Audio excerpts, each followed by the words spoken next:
اس سے اس کی اعرابی حالت کا پتہ چلتا ہے.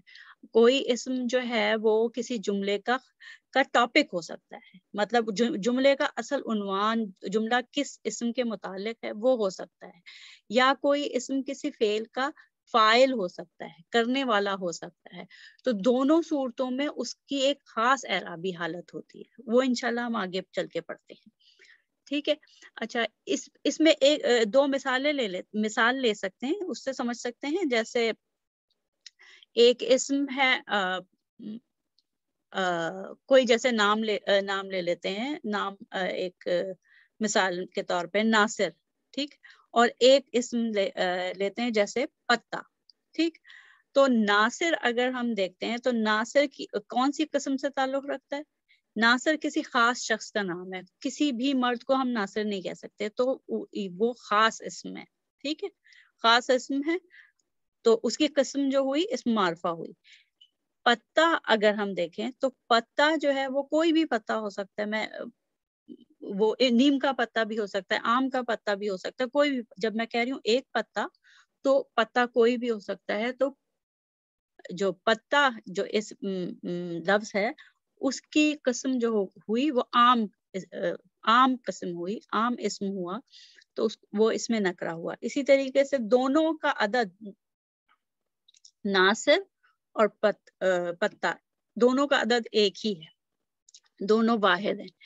اب جنس میں دیکھیں, پتا اڑتا ہے, ٹھیک ہے نا.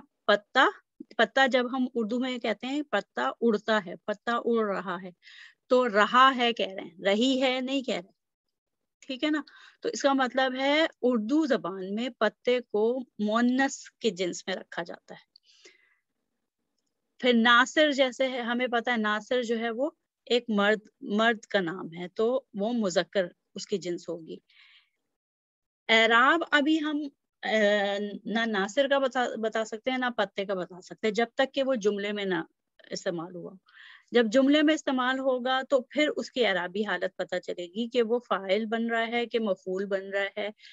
تو وہ اعراب جو ہے وہ اس وقت متعین ہوتا ہے جب اسم جملے میں ہو اور جملے میں کوئی خاص عمل کر رہا ہو, خاص کردار ادا کر رہا ہو.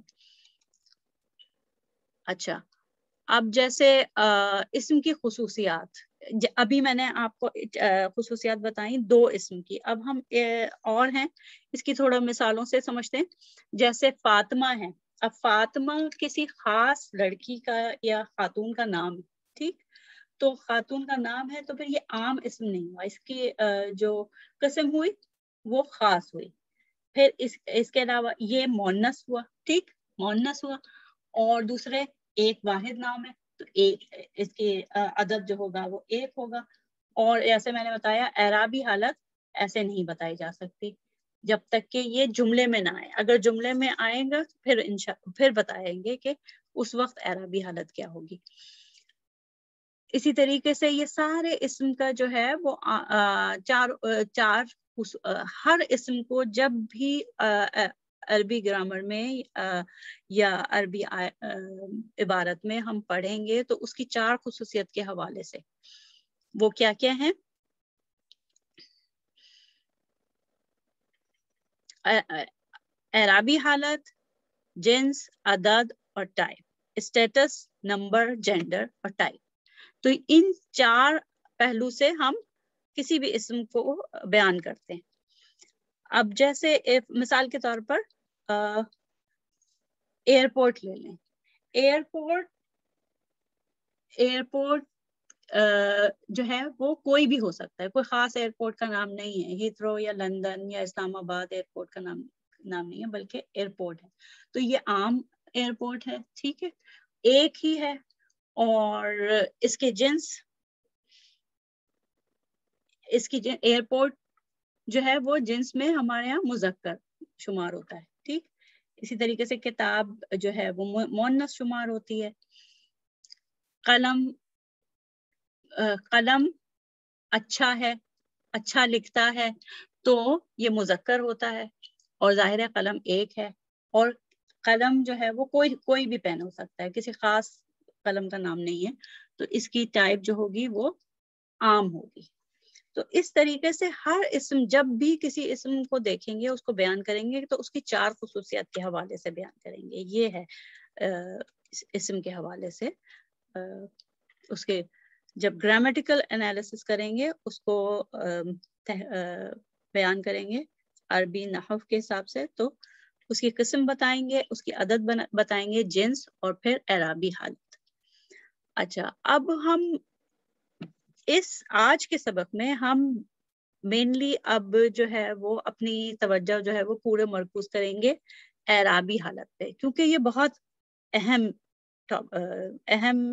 ٹاپک ہے اسم کے حوالے سے عربی جملے میں سمجھنے کے حساب سے. تو اعرابی حالت کیا ہوتی ہے یہ دیکھتے ہیں. عربی گرامر میں کسی اسم کی اعرابی حالت اس کا وہ کردار یا عمل ہے جو کسی جملے یا آیت میں انجام دیتا ہے, مثلا اگر عربی جملے میں کوئی اسم کسی خاص فعل کو انجام دیتا ہے تو وہ فاعل کہلاتا ہے. کسی کام کو کرنے والا ہے تو اس کو وہ فاعل کہلاتا ہے, اور اگر وہ فاعل ہوتا ہے جملے میں تو اس کی اعرابی حالت رفع ہوتی ہے. اسی طرح اگر کسی جملے میں کوئی اسم کسی فعل کا اثر لیتا ہے یا کسی فعل سے متعلق ہوتا ہے تو وہ مفعول کہلاتا ہے اور اس کی اعرابی حالت نصب کہلاتی ہے. یہ 2 حالتیں ہو گئیں, رفع اور نصب, اعرابی حالت. اور یہ جب اسم کوئی خاص فعل انجام دیتا ہے, مثلا فاعل ہوتا ہے تو رفع ہوتا ہے, اور اگر وہ فعل سے متعلق ہوتا ہے, فعل کا اثر لیتا ہے تو حالت نصب ہوتی ہے. اس کے علاوہ کئی جملوں میں ایسا ہوتا ہے کہ 2 اسما آتے ہیں جس میں سے ایک مالک ہوتا ہے اور دوسرا اس کی ملکیت ہوتا ہے. تو ایسی صورت میں جو مالک کی اعرابی حالت ہے وہ ہمیشہ جر ہوتی ہے. ٹھیک ہے, یہ مثالیں ہیں, کچھ مثالیں ہیں. رفع کی مثال فاعل ہے, نصب کی مثال مفعول ہے, اور جر کی مثال وہ اسم ہے جو کہ مالک ہو, کسی جملے میں مالک کی حیثیت سے آ رہا ہو. اب اس کو ہم مثال سے دیکھتے ہیں. حامد روزانہ فٹ بال کھیلتا ہے. تو اس میں سب سے پہلے دیکھیں کہ یہ اس میں فعل ہے نا, فعل دکھ رہا ہے اس جملے میں, یہ جملہ فعلیہ. ٹھیک ہے, فعل کیا فعل دکھ رہا ہے, کھیلتا ہے. ٹھیک, تو کھیلتا ہے, اور کون کھیلتا ہے, حامد کھیلتا ہے. تو حامد کیا ہوا, فاعل ہوا, کام کرنے والا ہوا. حامد فاعل ہوا تو اس کی اعرابی حالت رفع ہوئی. ٹھیک ہے, اعرابی حالت جو ہوگی اس کی رفع ہوگی.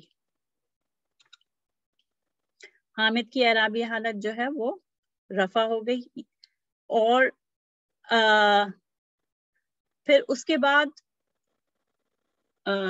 روزانہ کیا ہے, فعل سے متعلق. روزانہ کا لفظ جو ہے وہ فعل سے متعلق ہے, تو یہ فعل سے متعلق ہے تو اس کی حالت کیا ہوگی, نصب ہوگی. اور کیا کھیلتا ہے, کھیل کا اثر کس پہ ہوتا ہے, فٹ بال پہ ہوتا ہے, تو اس کی حالت بھی نصب ہوگی. ٹھیک, اچھا, اس کے بعد آپ یہ دوسرا جملہ دیکھتے ہیں. زید نے ایک کرسی بنائی. تو اس میں بھی فعل کون سا ہے, بنائی. ٹھیک, بنائی فعل ماضی میں ہے, فعل ماضی ہے. تو اس میں کس نے بنائی کرسی, زید نے بنائی. تو زید فاعل ہے اور زید کی حالت رفع ہے. کیا بنائی, کرسی بنائی, کرسی مفعول ہے. ٹھیک, تو کرسی کی جو اعرابی حالت ہوگی وہ نصب ہوگی. ٹھیک, اچھا, اب یہ تیسری مثال ہے, وہ حامد کا گھر ہے. اب اس میں کوئی فعل ہے نہیں, فعل تو نہیں دکھ رہا. فعل دکھ رہا ہے, نہیں دکھتا. ٹھیک ہے, وہ حامد کا گھر ہے. تو یہ ایک بیانیہ جملہ ہے. عربی میں اس کو ایسے جملے کو جملہ اسمیہ کہتے ہیں. ٹھیک, تو وہ حامد کا گھر ہے، اس میں حامد جو ہے وہ مالک کی حیثیت سے آ رہا ہے، گھر کے مالک کی حیثیت سے، ٹھیک ہے. تو حامد کی پھر اعرابی حالت کیا ہوگی؟ جر ہوگی، جر کہلائے گی ایسے میں، ٹھیک. پھر اگلا جملہ ہے خالد نے ایک قمیض دھوئی. اب اس میں فعل ہمیں نظر آ رہا ہے، یہ دھوئی. تو یہ فعل جب ہمیں نظر آ رہا ہے تو کرنے والا کون ہے؟ خالد. اور خالد کی پھر کیونکہ فاعل ہے تو خالد کی اعرابی حالت اس جملے میں رفع ہوگی، ٹھیک. اور اسی طریقے سے کیونکہ قمیض دھوئی تو کام کے کرنے کا اثر قمیض پہ ہوا تو قمیض جو ہے وہ نصب حالت میں ہوگی، ٹھیک ہے. پھر یہ جو ایک اور جملہ ہے، یہ بلال کی کتاب ہے. اس میں کوئی فعل ہے نہیں، فعل تو نہیں دکھ رہا، تو یہ پھر جملہ اسمیہ ہے. اور یہ جملہ اسمیہ ہے اور اس میں جملہ اسمیہ میں یہ بلال جو ہے یہ مالک کی حیثیت سے آ رہا ہے نا، بلال کی کتاب. تو بلال کی جو حالت ہوگی وہ جر ہوگی. تو اس طریقے سے اعرابی حالت ہمیں معلوم ہوئی کہ عربی میں، یہ عربی کے میں بھی میں اسی طریقے سے جملے میں جو اسم آتے ہیں وہ مختلف کردار یا عمل کرتے ہیں. تو ان کی جو حالت ہوتی ہے یا تو رفع ہوتی ہے یا نصب ہوتی ہے اور یا جر ہوتی ہے. اب اس کو اور تفصیل سے پڑھتے ہیں آگے.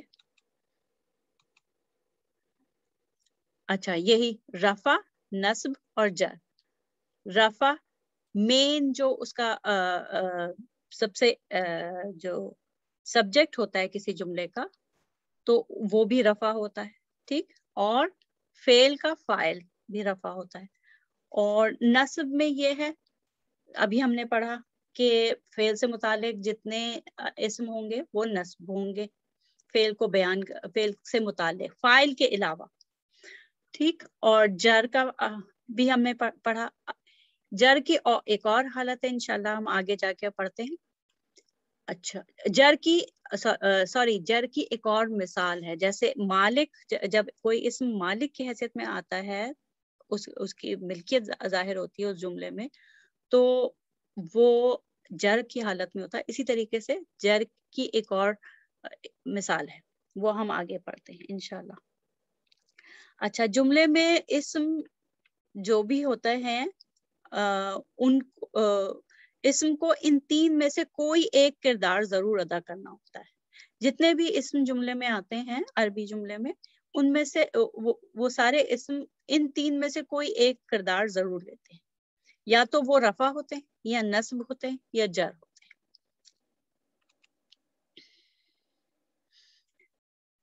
اچھا، اسم کی یہ ہمیں پتا ہے، ابھی ہم نے تھوڑی دیر پہلے اسم کی 4 خصوصیات پڑھی نا، اعرابی حالت، جنس، عدد اور قسم.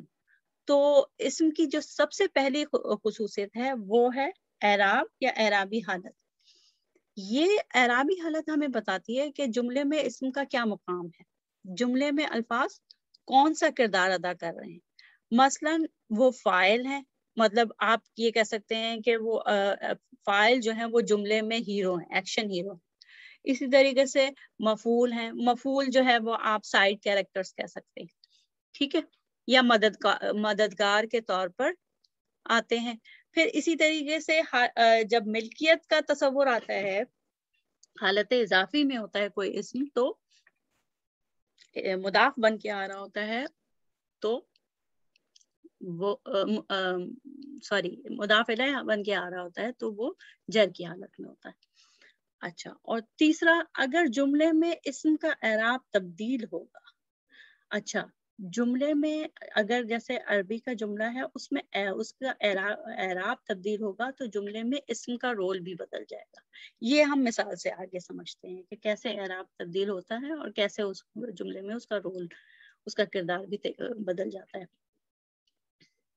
اچھا، ایک سوال یہ پیدا ہوتا ہے کہ اعراب جاننا کیوں ضروری ہے. ہم اردو میں تو اعراب نہیں، جب اردو میں گرامر پڑھتے ہیں تو اعراب نہیں پڑھتے، لیکن عربی گرامر میں اعراب جاننا کیوں ضروری ہے؟ تو اس کی وجہ یہ ہے کہ اعراب ہمیں بتاتے ہیں کہ جملے میں کون سا اسم کیا کردار ادا کر رہا ہے. ٹھیک. اچھا، اب اس کو تھوڑا اور مثال سے سمجھتے ہیں. دیکھیں، اردو کے جو جملے ہوتے ہیں یا انگلش میں جو جملے ہوتے ہیں اس میں کیا ہوتا ہے، یہ مطلب آپ نے دیکھا ہوگا کہ اردو اور انگلش کے کسی بھی جملے میں الفاظ کی ترتیب ہمیں بتا دیتی ہے کہ کون سا اسم فاعل ہے اور کون سا اسم مفعول ہے. دیکھیں، احمد نے خالد کی مدد کی، تو جو اردو اور انگلش دونوں میں جو اسم شروع میں آتا ہے وہ فاعل ہوتا ہے. ٹھیک ہے نا، احمد نے خالد کی مدد کی. اچھا، اب اس کی ترتیب بدل دیں. اس جملے میں احمد کیا ہے؟ ایک منٹ میں اس جملے میں احمد کیا ہے؟ احمد فاعل ہے. ٹھیک ہے نا، اور احمد نے مدد کی ہے، اور خالد کیا ہے؟ خالد مفعول ہے. ٹھیک ہے نا، خالد مفعول ہے کیونکہ خالد کی مدد ہوئی ہے. لیکن اگر ہم صرف ترتیب بدل دیں تو اور یہ ایسے کریں کہ خالد نے احمد کی مدد کی، تو خالد شروع میں آ گیا، تو وہ اب اس جملے میں فاعل کون ہے؟ اس جملے میں فاعل جو ہے وہ خالد ہے، اور احمد کی مدد ہوئی ہے اس جملے میں، تو یہ مفعول ہے. فاعل ہے تو اس کی اعرابی حالت کیا ہوگی؟ رفع ہوگی. اور مفعول ہے، اس پہ اثر ہو رہا ہے کام کا، تو اس کی اعرابی حالت کیا ہوگی؟ نصب ہوگی. ٹھیک ہے نا. اچھا، یہ اردو میں اس طریقے سے ترتیب اردو میں الفاظ کی ترتیب نے ہمیں بتا دیا کہ کون فاعل ہے اور کون مفعول ہے. اسی طریقے سے انگلش میں جو ڈوئر ہوتا ہے وہ پہلے آتا ہے، احمد ہیلپڈ خالد، اور ٹھیک ہے، اور جس پہ کام ہوتا ہے وہ آخر میں آتا ہے. لیکن عربی میں ایسا نہیں ہوتا. ٹھیک ہے، میں ایک منٹ یہ جو سارا لکھا ہے یہ مٹا دوں. ٹھیک، آگے صفحے پہ چلتے ہیں. لیکن عربی میں ایسا نہیں ہوتا. کیوں؟ کیونکہ عربی میں الفاظ کسی بھی ترتیب میں آئیں کوئی فرق نہیں پڑتا. دراصل ہوتا یہ ہے کہ کسی بھی اسم کے آخری حرف پہ موجود حرکت جو ہوتی ہے، جو ہم دیکھتے ہیں زیر زبر پیش کسی بھی عربی لفظ کے جو حروف ہوتے ہیں ان پہ زیر زبر پیش ہوتا ہے، تو کسی بھی لفظ کے آخری حرف پہ جو زیر زبر پیش ہوتا ہے وہ اس کا اعرابی حالت کا پتہ دیتا ہے. یعنی کہ آخری حرف پر موجود زیر زبر پیش یا ان کی تنوین، یعنی کہ یا تو آ ای او کی آواز ہو لفظ کے آخر میں، یا پھر تنوین کی آواز ان ان ان ہو، تو وہ بتاتا ہے کہ جملے میں وہ اسم کیا کردار ادا کر رہا ہے. اب وہی جملے ہیں، احمد نے خالد کی مدد کی. ٹھیک. اچھا، احمد نے خالد کی مدد کی، تو عربی میں اس کو لکھا جائے گا نصارہ احمد خالدن. نصارہ مدد کی، احمد نے مدد کی خالدن. اسی جملے کو اس طریقے سے بھی لکھا جا سکتا ہے اور اس کا ترجمہ یہی ہوگا نصارہ خالدن احمد. خالد اگر پہلے بھی آ جائے نا تب بھی اس کی یہی ہوگی، ترجمہ یہی ہوگا احمد نے خالد کی مدد کی. کیوں دیکھیں، احمد یہاں پہ ہے، اس پہ دمہ ہے، اس جملے میں بھی اور اس جملے میں بھی احمدو. ٹھیک، یہ دمہ جو ہے، یہ پیش جو ہے، یہ بتا رہا ہے کہ احمد جو ہے وہ فاعل ہے، مدد کرنے والا احمد ہے. ٹھیک، ایک منٹ میں یہ ذرا پوائنٹر لے لوں.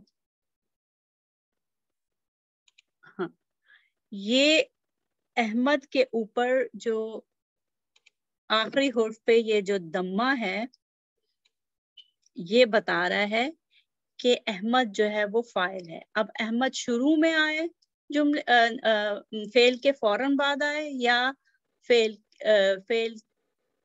جملے کے آخر میں آئے، دونوں صورتوں میں اگر اس پہ یہ پیش دکھ رہا ہے، یہ دمہ دکھ رہا ہے آخری حرف پہ، وہ بتا رہا ہے کہ یہ فاعل ہے، کیونکہ فاعل جو ہوتا ہے وہ رفع ہوتا ہے اور رفع کی علامت دمہ ہوتی ہے. اور خالدن، دونوں صورتوں میں خالدن جو ہے وہ مفعول ہے، اس کی مدد کی گئی ہے. ٹھیک، اور خالدن کا یہ جو دو زبر ہیں یہ بتا رہے ہیں کہ یہ مفعول ہے، یہ دو زبر. ٹھیک، اسی طریقے سے اب اردو میں ترتیب چینج ہو گئی. خالد نے احمد کی مدد کی اور مطلب بھی چینج ہو گیا. اب مطلب یہ ہے کہ خالد نے اصل میں مدد کی، اور کس کی مدد کی؟ احمد کی. اب اس میں وہی عربی میں وہی ترتیب رہے گی، لیکن اب دیکھیں کیا ہوگا. نصر احمد، نصر احمد خالد، نصر مدد کی، احمد احمد کی. کیوں؟ کیونکہ اس پہ فتح آیا ہے، یہ مفعول ہے. ٹھیک ہے، اور خالدن فاعل ہے. کیوں؟ کیسے پتا چلا خالدن فاعل ہے؟ یہ اس کے آخری حرف پہ جو دمتین ہیں، یہ دو پیش جو ہیں وہ بتا رہے ہیں کہ یہ فاعل ہے اور اس کی حالت رفع ہے. اب اس میں یہ صورتحال بھی ہو سکتی ہے، عربی کے جملے کی یہ صورتحال بھی ہو سکتی ہے، لیکن اس کا ترجمہ یہی ہوگا. نصر خالدن، اس میں فاعل پہلے آ گیا اور مفعول بعد میں. یہاں پہ مفعول پہلے اور فاعل بعد میں. ٹھیک، نصر خالد احمد. ٹھیک، اب آگے چلتے ہیں اور مثالوں سے سمجھتے ہیں. اب دیکھیں یہ ایک اور مثال ہے. یہ ایک اور فعل ہے ساعدہ. اس میں بھی اس کے معنی بھی مدد کے ہیں. ساعدہ مدد کی، المدرس الطالبہ. اب اس کا ترجمہ کیسے کریں گے؟ کچھ اندازہ ہو رہا ہے؟ ساعدہ المدرس الطالبہ، مدد کی. کس نے مدد کی؟ وہ اسم مدد کرے گا جو کہ رفع کی حالت میں ہوگا، وہ فاعل ہوگا. اور رفع کی حالت میں کون؟ یہ پیش والا اسم. ٹھیک ہے، پیش والا اسم وہ فاعل ہوگا. تو اس کا اور کس کی مدد کی جائے گی؟ وہ جو کہ نصب کی حالت میں ہوگا. ٹھیک ہے، تو اس کا ترجمہ کیا ہوگا کہ استاد نے طالب علم کی مدد کی. ٹھیک، دوسرا جملہ پھر وہی فعل ہے سعادہ، مدد کی. مدرسہ. اب المدرسہ کے آخری حرف پہ فتح ہے، تو اس کا مطلب ہے اس پہ کام کا اثر ہوا ہے، اس کی مدد ہوئی ہے. ٹھیک، اور الطالب کے آخر میں پیش ہے. ٹھیک ہے، پیش ہے، یعنی کہ یہ فاعل ہے، اس نے کام کیا ہے. کام کیا ہے؟ مدد کرنا. ٹھیک، تو اب اس جملے کا جو مطلب ہوگا وہ یہ ہوگا طالب علم نے استاد کی مدد کی. طالب علم نے استاد کی مدد کی. اب یہ تیسری صورتحال ہے. اب دیکھیں اس میں فعل جو ہے وہ درمیان میں چلا گیا اور پہلے ایک اسم آ گیا. الطالبہ سعد المدرس. ٹھیک، الطالبہ سعد المدرس.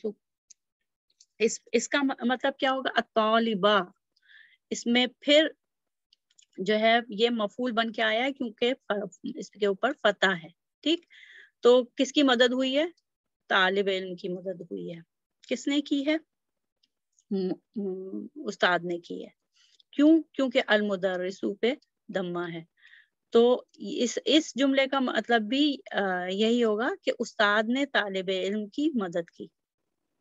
ٹھیک، تو یہ ترتیب بدل جاتی ہے، لیکن اس کا جو اسم کے آخری حرف پر جو حرکت ہوتی ہے زیر زبر پیش یا اس زیر زبر پیش کی تنوین ان ان ان، وہ ہمیں بتاتی ہے کہ وہ کیا کردار ادا کر رہا ہے جملے میں، اور پھر اس کا ترجمہ کیا ہوگا. ٹھیک، اب آگے دیکھتے ہیں. اچھا، یہ قرآنی مثالیں ہیں. کیا ہے؟ خلق اللہ الارض. ٹھیک، خلقہ مینس پیدا کیا، یہ فعل ہوا. اللہ سبحانہ تعالیٰ، اللہ یہ ہمیں معنوی طور پہ تو ہمیں پتا ہے، ہم یہی کہیں گے کہ اللہ سبحانہ تعالیٰ نے زمین کو پیدا کیا. لیکن فرض کریں اگر ہم ایسا جملہ ہوتا جس میں ہمیں نہیں پتا، تو دیکھیں اللہ اسم جلالہ کے اوپر دمہ ہے، اور یہ دمہ ہمیں بتا رہا ہے کہ لفظ جلالہ اللہ جو ہے وہ فاعل ہے اس جملے میں. تو اللہ سبحانہ تعالیٰ نے پیدا کیا، کس کو پیدا کیا؟ الارضا. دا یہ نصب ہے، نصب فارم میں ہے، یعنی کہ نصب یہ مفعول ہے، اس پہ کام ہوا ہے، اس کو پیدا کیا گیا ہے. اچھا، یہ سوال کہ کس نے کس کو پیدا کیا، یہ ہمیں یہ اس کے حرکات بتا رہی ہیں، دمہ اور یہ فتحہ بتا رہی ہیں.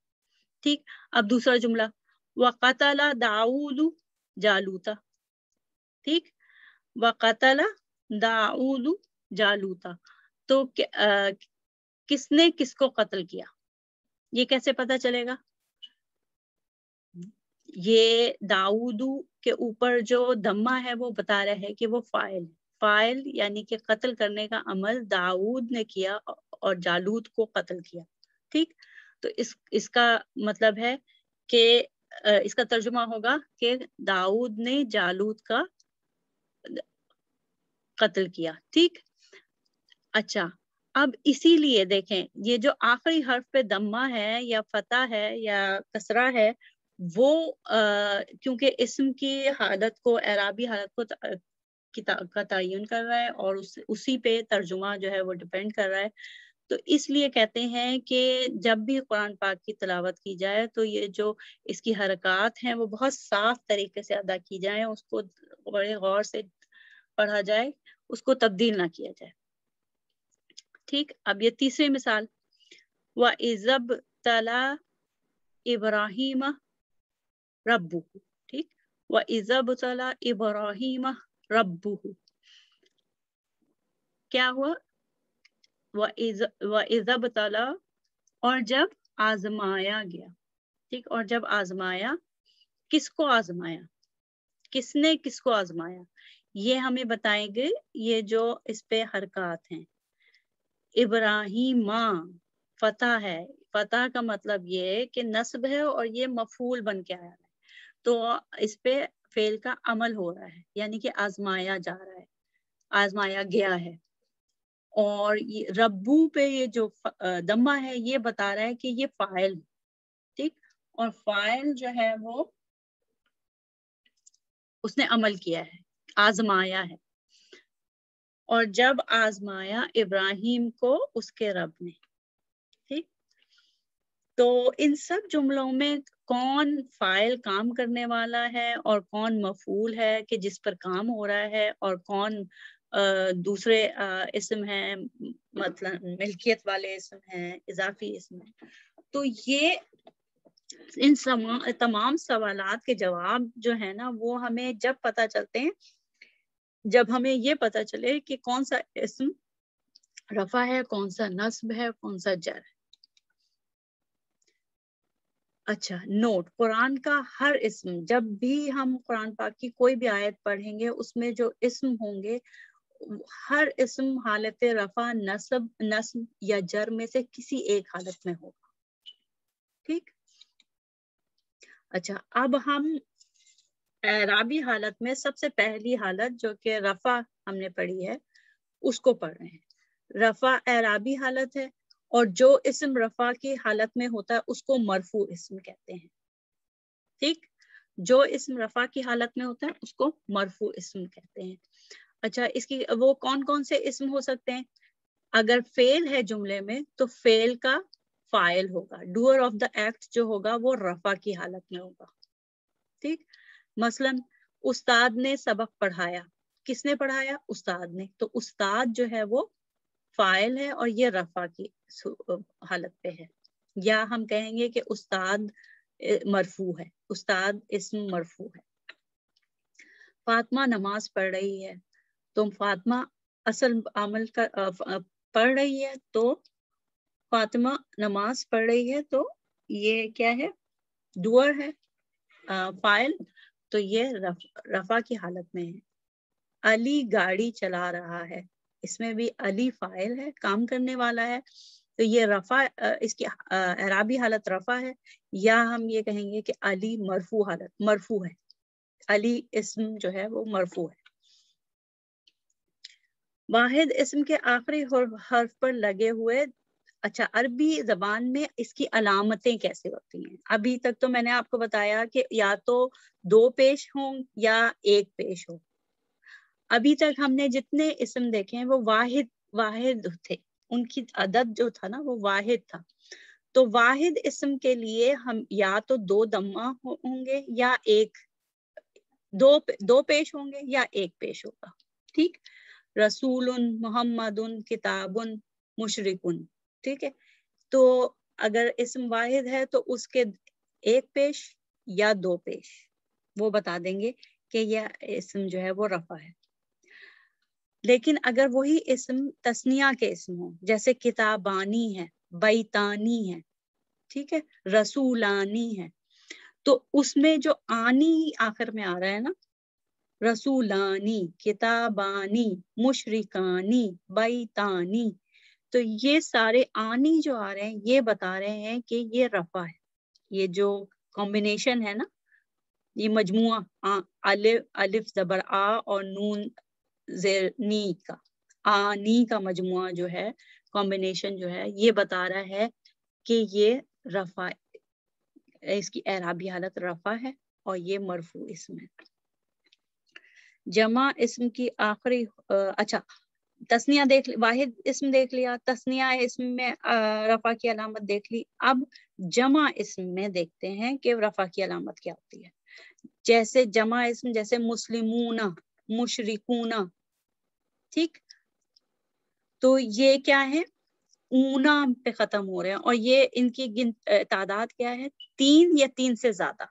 جمع کا مطلب عربی میں یہ ہے کہ وہ اسم جو 3 یا 3 سے زیادہ ہوں. ٹھیک.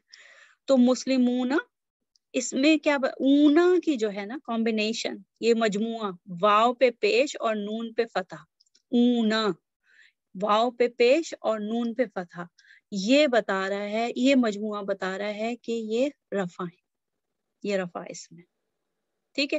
ہمیں عربی میں ترتیب نہیں بتاتی. ٹھیک ہے. عربی میں کہاں کون اسم کہاں آ رہا ہے وہ نہیں بتاتا کہ وہ فاعل ہے یا مفعول ہے، بلکہ اس اسم کے آخری یا تو 2 لفظوں کا 2 حروف کا مجموعہ بتاتا ہے تثنیہ اور جمع میں، یا پھر واحد اسم ہو تو اس کے اوپر آنے والا پیش بتاتا ہے کہ یہ رفع ہے، اور اگر پیش کے بجائے زبر ہوگا تو وہ پھر نصب ہوگا.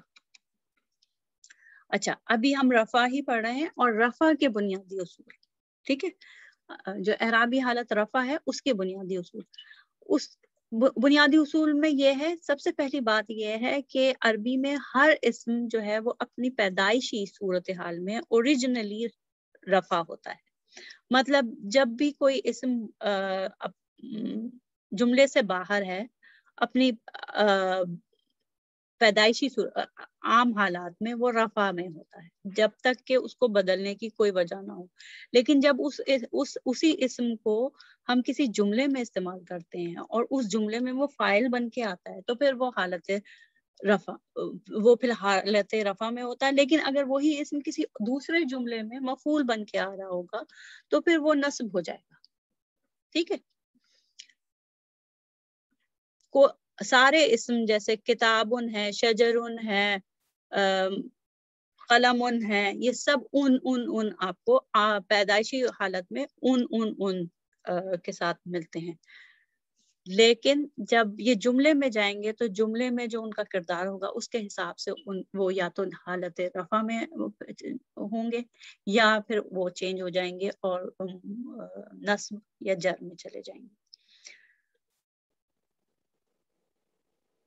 عربی زبان میں رفع کی علامت, اگر وہ اسم جو ہے وہ جملے میں رفع مرفوع اسم ہے, اس کی اعرابی حالت رفع ہے, تو اگر وہ واحد اسم ہوگا, جیسے ہم نے پچھلے صفحے میں بھی پڑھا ہے کہ واحد اسم کے آخری حرف پر 2 پیش یا 1 پیش بتاتا ہے کہ وہ اسم رفع کی حالت میں ہے.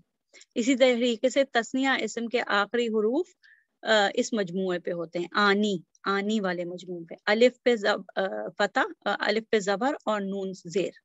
آنی کی اینڈنگ کمبینیشن جو ہوتی ہے, مجموعہ جو ہوتا ہے, وہ تثنیہ میں بتاتا ہے کہ یہ رفع ہے. اور جمع اسم میں اونا کا مجموعہ جو ہوتا ہے, اونا کی کمبینیشن. اچھا, اس میں یہ ہے کہ کسی بھی فعل کا فاعل ہونے کے لیے ضروری نہیں ہے کہ وہ اسم جاندار ہو, بے جان اسم بھی فاعل ہو سکتا ہے. ٹھیک ہے, وہ انشاءاللہ ہم جیسے جیسے جملے آئیں گے وہ جیسے ملتے جائیں گے وہ پتہ معلوم ہوگا ہمیں. اچھا, اس میں دیکھیں اللہ نے زمین و آسمان تخلیق کیے. فعل کیا ہے؟ تخلیق کرنا.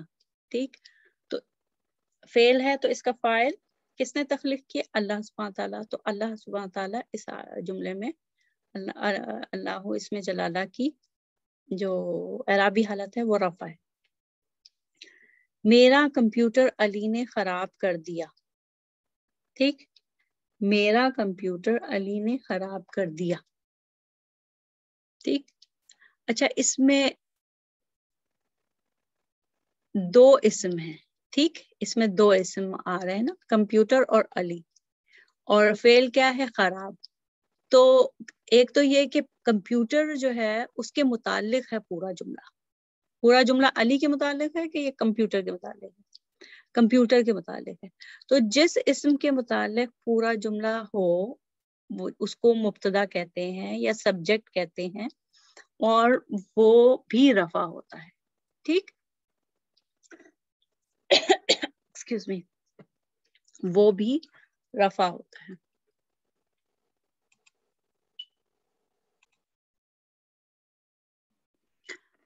تو اس کا مطلب ہے کہ کیونکہ یہ جملہ متعلق کس کے ہے, اس جملے کا ٹاپک کمپیوٹر ہے, تو کمپیوٹر بھی رفع کی حالت میں ہوگا.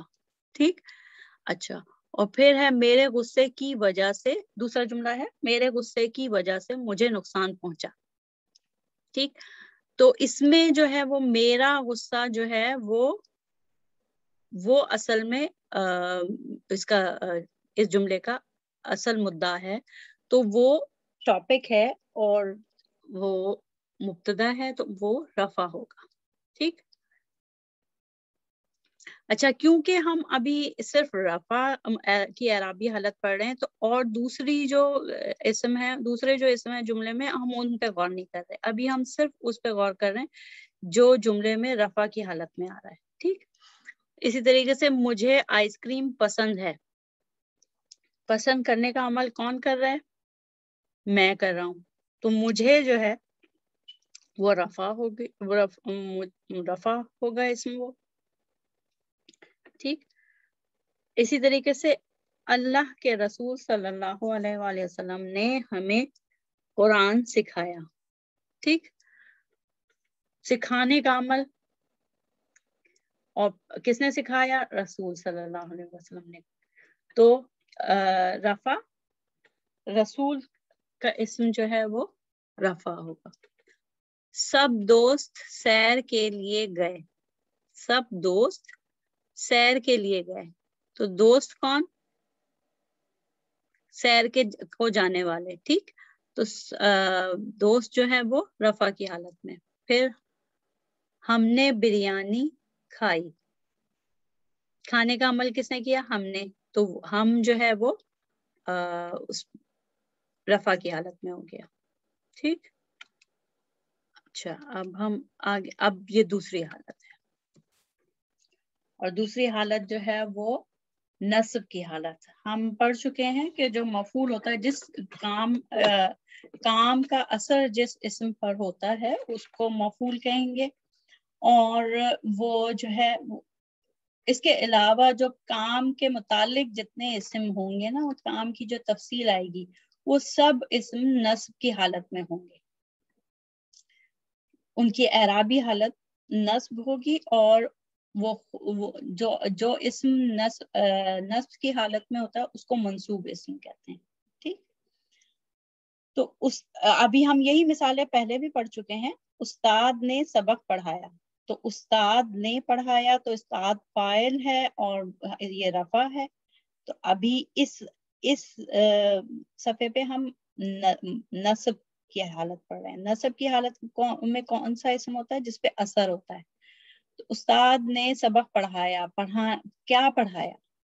پڑھانے کا عمل کس اسم پہ واقع ہوا؟ سبق کو پڑھایا نا.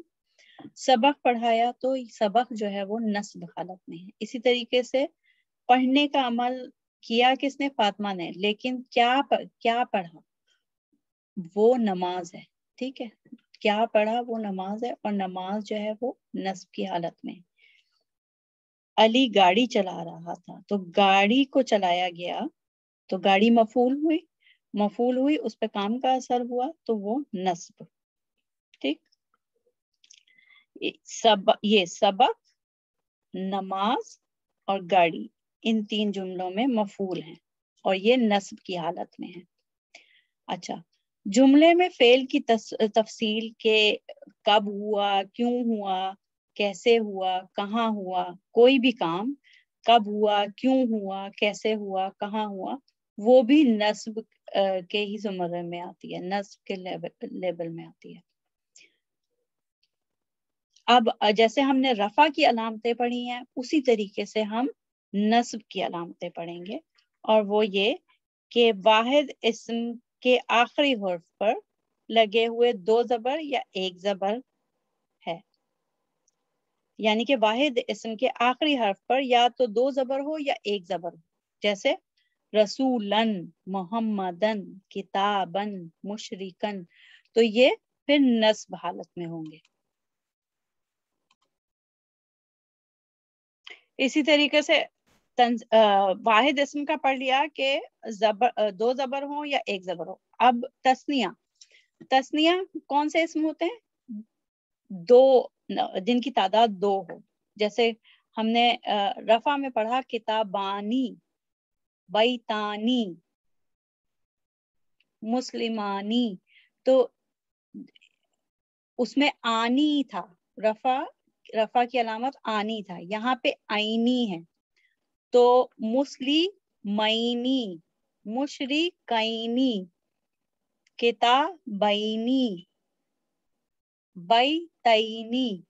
تو آئینی کا جو مجموعہ ہے، جو اینڈنگ کمبینیشن ہے، یہ ہمیں بتاتا ہے کہ یہ جو تثنیہ اسم ہے وہ نصب ہے، نصب کی حالت میں ہے. اس کی اعرابی حالت نصب ہے اور وہ خود منصوب ہے.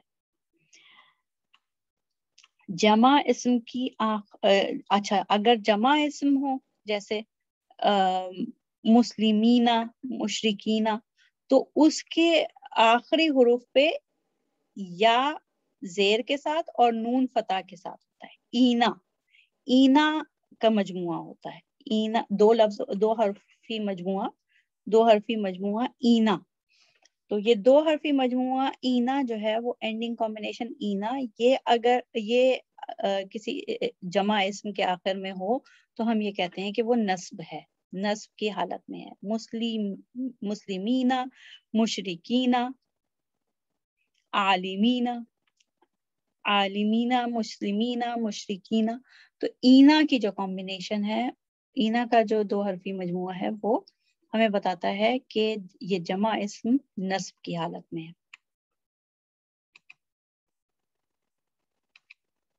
ٹھیک ہے، اب ہم جیسے ہم نے رفع کے بنیادی اصول پڑھے تھے، اب نصب کے بنیادی اصول ہیں. جس اسم پر کام ہوتا ہے وہ حالت نصب میں ہوتا ہے، یہ بنیادی اصول ہے.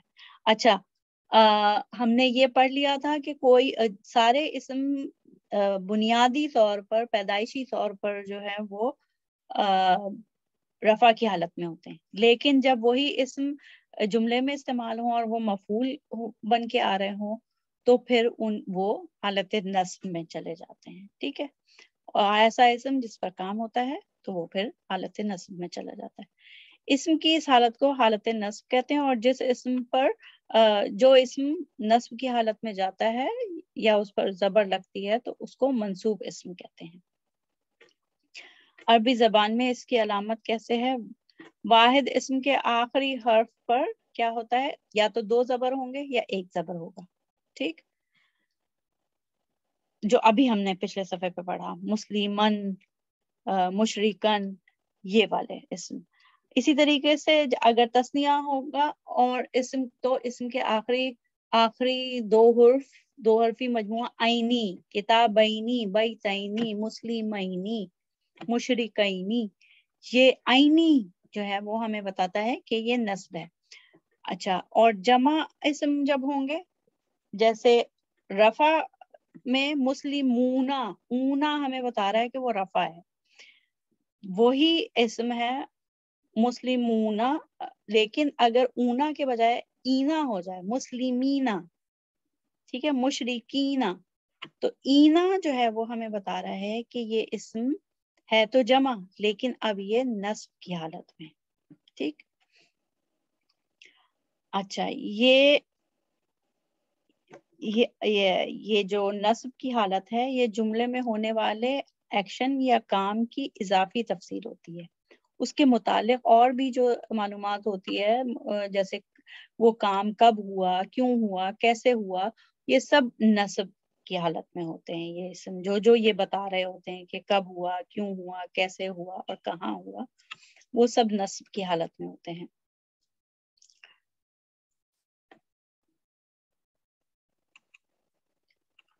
اچھا، اب ان جملوں میں ہم دیکھتے ہیں جس طرح ہم نے مثالیں کی تھی رفع کی، اس طریقے سے نصب کی مثالیں ہیں. اللہ سبحانہ تعالیٰ نے زمین و آسمان تخلیق کیے. ٹھیک ہے، تو تخلیق کرنے کا عمل کس پہ ہوا؟ کن اسما پہ؟ زمین اور آسمان کو تخلیق کیا. تو یہ دونوں کی اعرابی حالت نصب ہو گئی اور یہ منصوب اسم ہے. استاد کلاس روم میں داخل ہوئے. ٹھیک، تو داخل ہوئے تو استاد، لیکن کہاں داخل ہوئے؟ کلاس روم میں داخل ہوئے. تو کلاس روم جو ہے وہ نصب کی حالت میں، وہ فعل کے متعلق ہے، فعل کے بارے میں مزید معلومات دے رہا ہے. ٹھیک، میری سخاوت نے مجھے فائدہ پہنچایا. ٹھیک ہے، پہنچایا، کسے پہنچایا؟ مجھے پہنچایا، تو مجھے جو ہے وہ نصب ہوا. ٹھیک، اچھا، مجھے آئس کریم پسند ہے. پسند کرنے کا کام تو میں نے کیا، لیکن کیا پسند کیا؟ پسند کرنے کا عمل کس کے لیے، کس اسم کے لیے؟ آئس کریم کے لیے. تو آئس کریم جو ہے وہ نصب مفعول ہو گئی، اور مفعول ہو گیا تو وہ اس کی اعرابی حالت نصب ہو گئی. اللہ کے رسول صلی اللہ علیہ وآلہ وسلم نے ہمیں قرآن سکھایا. ٹھیک، تو قرآن، اللہ کے رسول نے ہمیں قرآن سکھایا. کیا سکھایا؟ قرآن سکھایا، تو وہ نصب کی حالت میں. استاد نے کتاب کھولی. کھولنے کا عمل کس اسم پر ہوا؟ کتاب پر. تو کتاب مفعول ہوئی اور اس کی اعرابی حالت نصب. ہم نے بریانی کھائی، کھانے کا عمل بریانی پہ ہوا تو بریانی جو ہے وہ نصب. ٹھیک.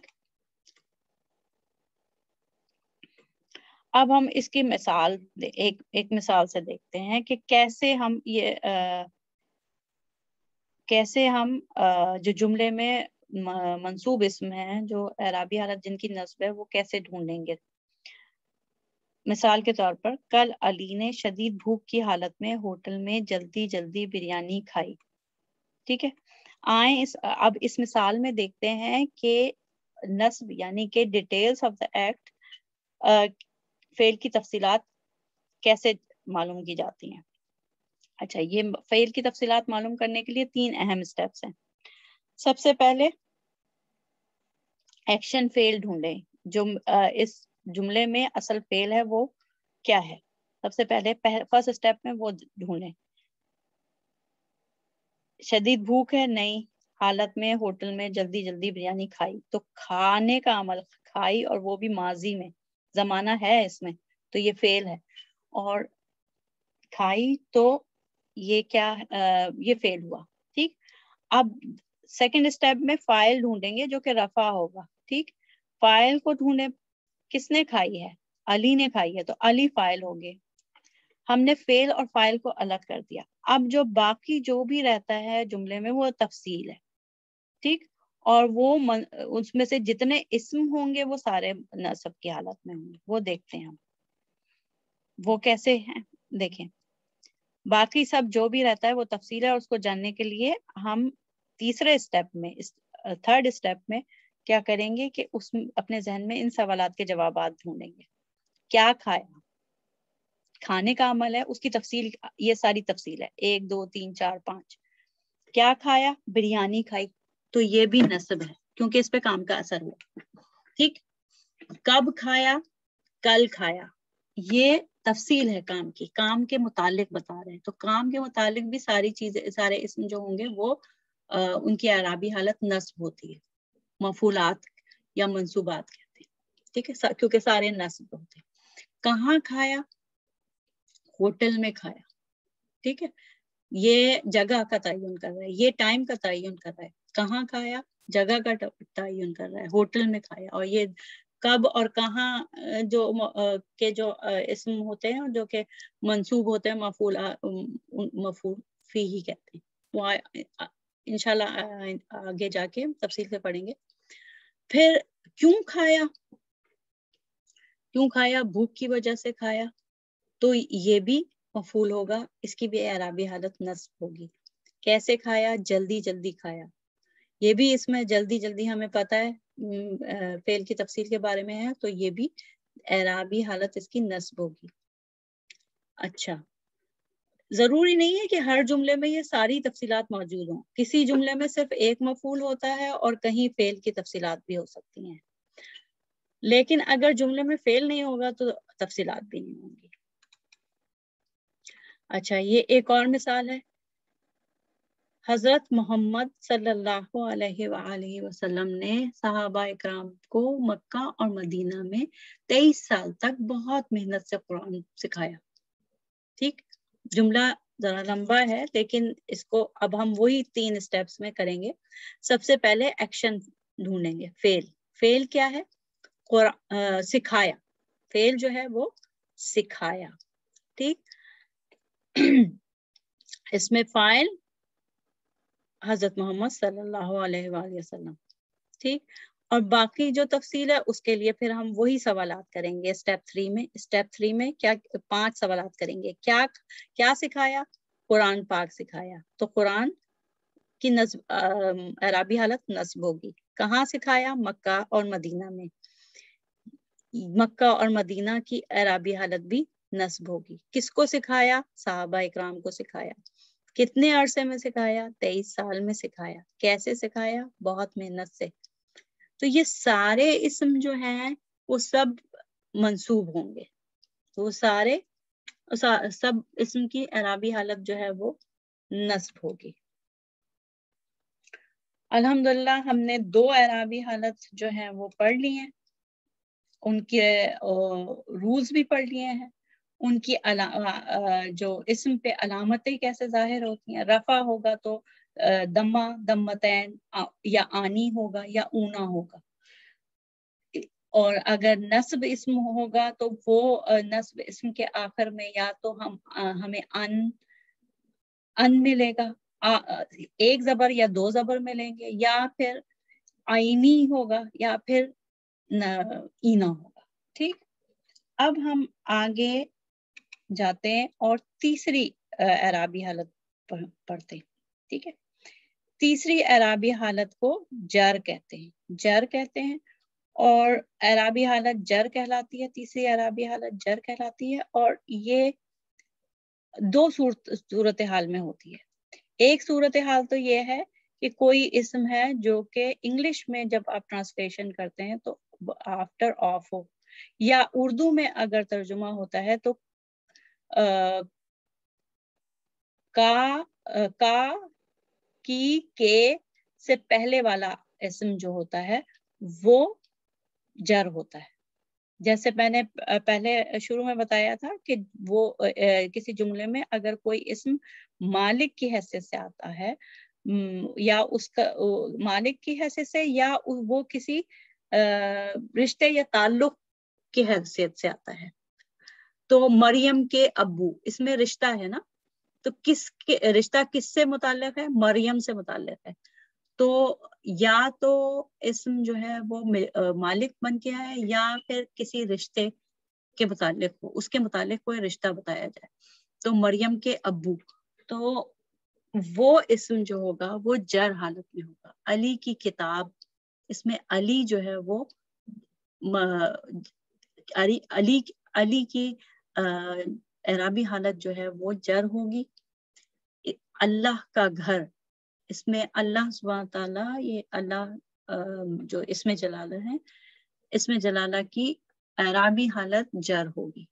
مریم کے ابو, تو مریم کی اعرابی حالت جر ہوگی. تو یہ اردو میں کا کی کے سے پہلے آنے والے اسم جو ہوتے ہیں وہ جر حالت میں ہوتے ہیں. ٹھیک, اور جب یہ اسم جر حالت میں ہوتے ہیں تو اس کو اسم مجرور کہتے ہیں. اس کے علاوہ ایک اور صورتحال ہے جس میں کہ اسم جو ہے وہ جر حالت میں ہوتے ہیں. وہ کیسے؟ وہ ایسے کہ ہم نے پڑھا ہے کہ اسم فعل اور تیسری قسم کیا ہے؟ حرف. تو یہ جو خاص قسم کے حرف ہیں, عربی میں مختلف قسم کے حرف ہوتے ہیں. تو یہ والے حرف جو ہیں, مثلاً یہ با تا کاف لام واو من فی ان علی حتی الی, یہ جو حرف ہیں ان کو حرف جار کہتے ہیں. اور یہ حرف جر جو ہیں یہ جب کسی جملے میں آتے ہیں اور اس کے بعد اسم آتا ہے تو یہ اپنے بعد آنے والے اسم کو ہمیشہ جر کی صورتحال میں جر میں لے جاتے ہیں, اس کو زیر لگا دیتے ہیں. ٹھیک ہے, عربی میں یہ حروف جن کو حروف جر کہتے ہیں, حرف با جو ہے حرف جر, تا حرف جر, کاف حرف جر, تو اس کے بعد جیسے ہی کوئی اسم آتا ہے وہ فوراً مجرور یعنی کہ اس اسم پر زیر آ جاتا ہے.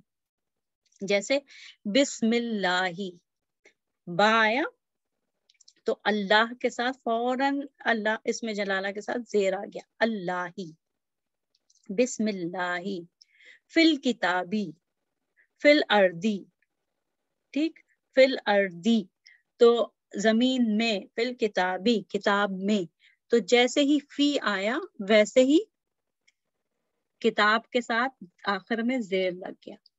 تو یعنی کہ دیکھیں عربی جو جر کی علامت ہے جملے میں, اسم کے اوپر جو جر کی علامت جو ہوتی ہے وہ واحد اسم میں یا تو ایک زیر ہوگا یا پھر دو زیر ہوں گے. جیسے رسولن, محمدن, کتابن, بسم اللہ, فی الارضی. ٹھیک, تو یا تو ایک زیر آ رہا ہے یا دو زیر آ رہا ہے. ٹھیک, اگر واحد اسم ہے. لیکن اگر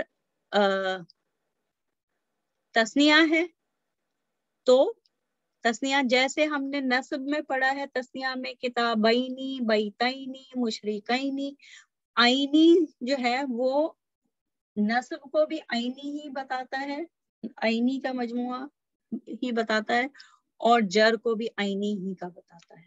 مطلب آئینی کہیں ہے تو وہ اسم آئینی، کوئی اسم جو ہے تسنیہ والا اسم آئینی پہ ختم ہو رہا ہے تو وہ اسم نصب بھی ہو سکتا ہے اور جر بھی ہو سکتا ہے. اب وہ جملے میں اس کے سیاق و سباق میں دیکھ کے معلوم ہوتا ہے کہ وہ کسی خاص جملے میں وہ اسم نصب ہے یا جر ہے. تو آئینی کے جو کمبینیشن ہے، آئینی کا جو دو حرفی مجموعہ ہے وہ بتاتا ہے یا تو نصب ہے یا جر ہے. ٹھیک، اور وہ ہوتا ہے تسنیہ اسم میں ڈوئل اسم، کتابینی بیتینی مشرقینی. جمع اسم میں کیا ہوتا ہے کہ اینا ہوتا ہے. جیسے ہم نے نصب میں پڑھا تھا کہ اینا جو ہے وہ جمع اسم کی صورت میں اینا ہمیں بتاتا ہے کہ وہ اسم نصب حالت میں ہے. بالکل اسی طریقے سے اینا جو ہے وہ جر بھی ہو سکتا ہے. ٹھیک، تو جب اینا کسی مشرکینا مسلمینا، تو جب اینا کسی اسم کے آخر میں آئے گا تو وہ نصب بھی ہو سکتا ہے اور جر بھی ہو سکتا ہے. ٹھیک ہے،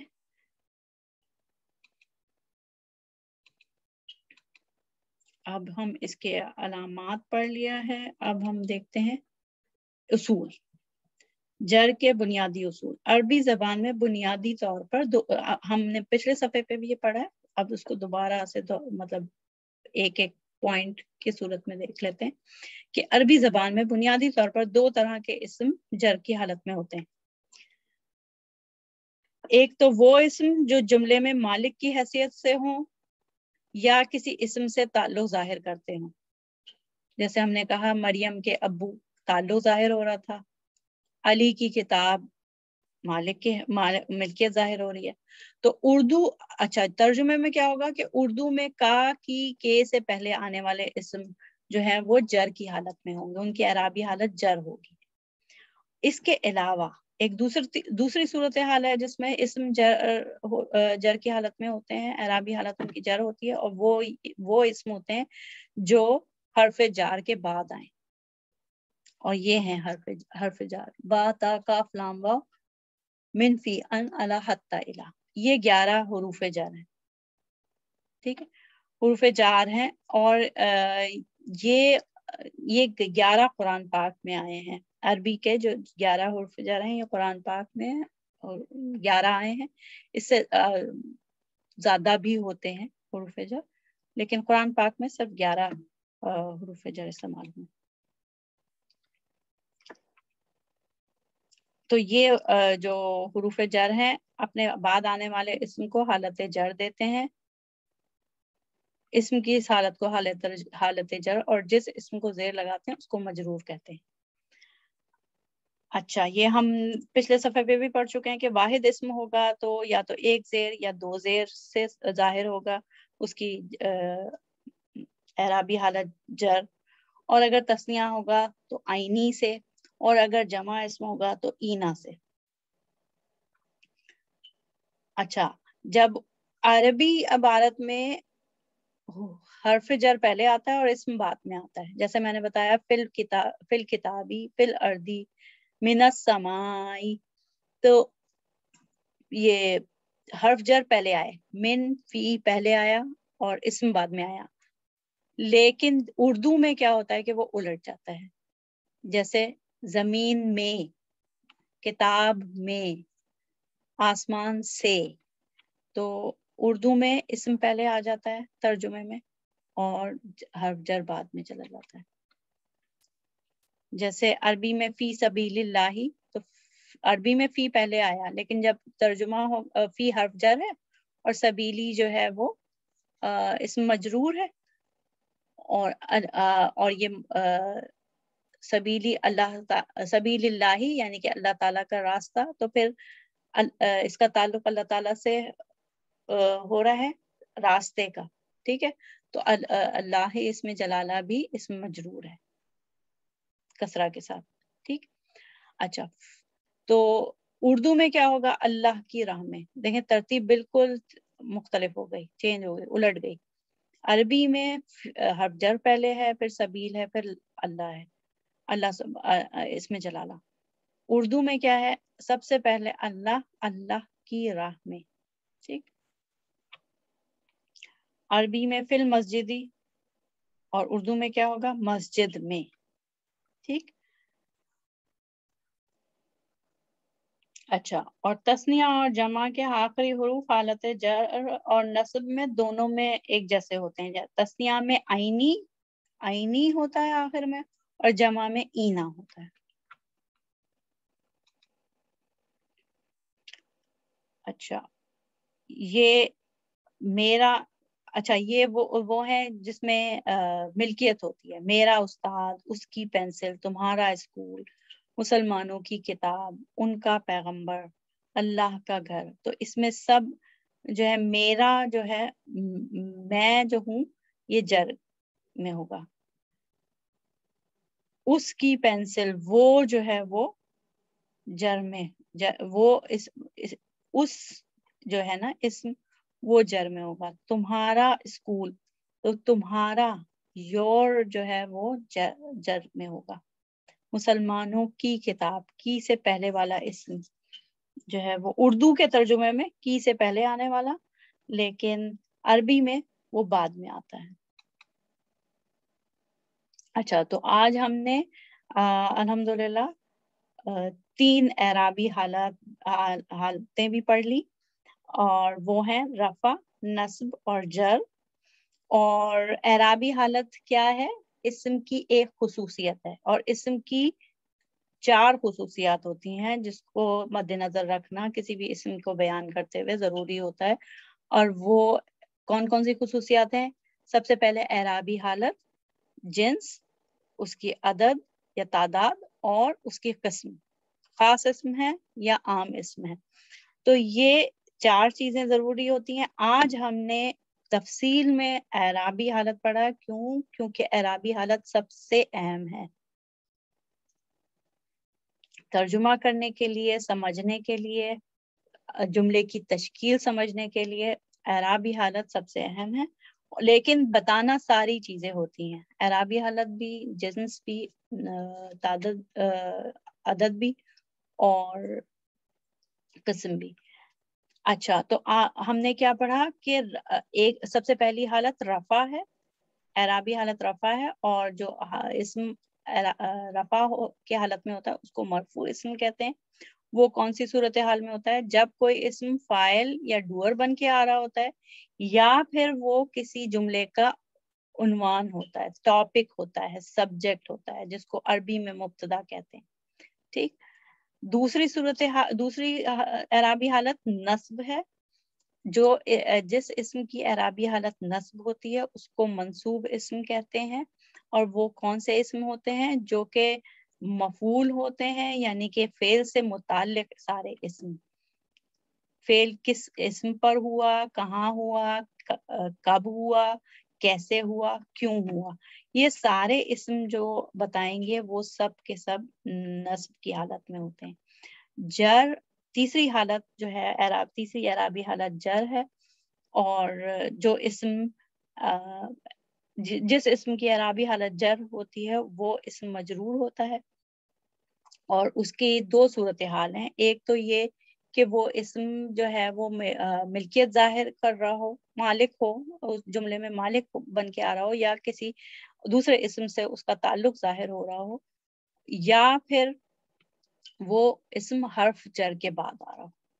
تو دونوں صورتحال میں وہ اسم جو ہے وہ جر کی حالت میں ہوتا ہے، مجرور ہوتا ہے. اچھا یہ کچھ جملے ہیں، اس کو ہم تھوڑا مثال کے طور پہ اس کو ریوائز کرنے کے لیے دیکھ لیتے ہیں. ایک استاد کلاس روم میں داخل ہوا. ٹھیک. ایک استاد کلاس روم میں داخل ہوا. تو کون داخل ہوا؟ استاد. تو یہ رفع. ٹھیک. کہاں داخل ہوا؟ کلاس روم میں. تو وہ نصب. اس کا شاگرد سکون سے سو رہا تھا. ٹھیک. تو جب استاد کلاس روم میں داخل ہوا تو اس کا شاگرد سکون سے سو رہا تھا. کون سو رہا تھا؟ شاگرد. تو شاگرد فاعل ہوا، وہ رفع. اور کیسے سو رہا تھا؟ سکون سے سو رہا تھا. تو سکون کا جو اسم ہے وہ نصب. اچھا، اس کا شاگرد، تو کا سے پہلے والا اسم یعنی کہ اس جو ہے وہ جر حالت میں ہوگا. اچھا، جب وہ شاگرد سکون سے سو رہا تھا تو استاد نے اس کو متوجہ کرنے کے لیے کیا کیا کہ استاد نے پینسل پھینکی. ٹھیک، پھینکنے کا عمل. ٹھیک، پھینکی فعل کس نے کیا؟ استاد نے. استاد اس جملے میں رفع کی حالت میں. اور کیا پھینکی؟ پینسل پھینکی، مفعول وہ نصب کی حالت میں. اچھا، جب استاد نے پینسل پھینکی تو کیا ہوا؟ استاد کا شاگرد اچانک جاگ گیا. کون جاگا؟ شاگرد جاگا. شاگرد رفع کی صورتحال میں. اور شاگرد کس کا ہے؟ وہ استاد کا ہے. تو استاد سے تعلق ہوا. جس اسم سے تعلق ظاہر ہوتا ہے جملے میں وہ جر ہوتا ہے. تو استاد جو ہے وہ جر اعرابی حالت لے گا. اور اچانک جو ہے وہ عمل کو بتا رہا ہے کہ کیسے عمل ہوا، جاگنے کا عمل کیسے ہوا. تو اچانک ہوا تو فعل کی تفصیل ہے تو یہ نصب ہے. ٹھیک، یہ جو ہے وہ مشق ہے. انشاءاللہ وہ ہم جب ریوائز کریں گے لیسن تو انشاءاللہ یہ ہم کریں گے. الحمدللہ آج ہم نے اسم کی چاروں صورتحال پڑھی اور اسم کی چاروں خصوصیات. کن چار پہلو سے اسم کو ظاہر کرنا ضروری ہوتا ہے، بیان کرنا ضروری ہوتا ہے. اور پھر اس میں سے جو پہلی خصوصیات جو کہ اعرابی حالت ہے، 3 اعرابی حالت کو پڑھا اور الحمدللہ تفصیل سے پڑھا. امید ہے آپ کو سمجھ میں آیا ہوگا. انشاءاللہ اب اگلے سبق تک کے لیے اجازت. دعاؤں میں یاد رکھیے گا. السلام علیکم ورحمۃ اللہ وبرکاتہ.